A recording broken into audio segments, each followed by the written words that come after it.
Ayan guys, mag-steam tayo ng pampalong.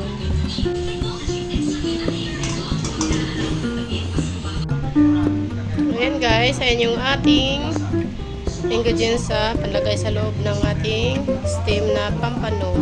Ayan yung kamatis. Ayan, ayan yung sibuyas na red. Tsaka ayan yung lagyan ko ng luya. Siyempre lagyan natin ng black pepper at saka tuyo.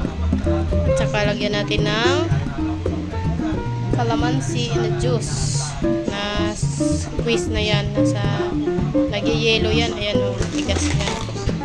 So ayan. Medyo natunaw na yung iba. So kunin ko na yung natunaw. Tapos balik ko din yan ulit sa freezer. So ayan. Lagyan ko na sa baba ng tanglad para pampasarap ng ating steam na pampano.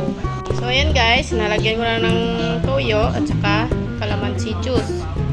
So ayan. Ilagay lang natin yan sa loob ng isda. Siyempre, nalagay ko na yung mga ingredients, yung kamatis, at saka yung luya at sibuyas. Kaya nalagay ko na sa loob. So, ayan na siya. Ilagay na natin yan sa steamer. At siyempre, lagyan natin ng olive oil para hindi dry yung laman ng ating pampano.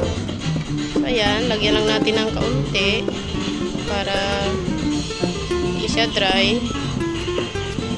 Ayan, lagay lang natin dyan sa taas para hindi dry yung ating isda pag mamaya yung luto na siya. Lagyan lang natin ng kaunti. Ayan guys. Ayan siya. Ihalo na natin yan lahat. Umasa lang natin yan sa katawan ng ating isda. Malinis naman yung kamay ko. Ano ba naman ako eh.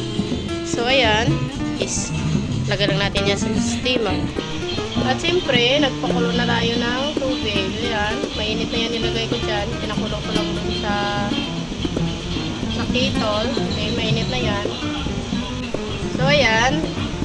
I-steam lang natin yan ng at least 20 minutes. After 20 minutes, check natin mamaya. So, ayan guys. Yan yung ating steam na isda. At siyempre, takpan lang natin para maluto yung ating steam na isda. And guys, after 20 minutes, luto na yung ating steam na pampano. So, ayan. Siyempre, i-off na natin yung ating apoy para kasi tapos naman tayong magluto. So, ayan.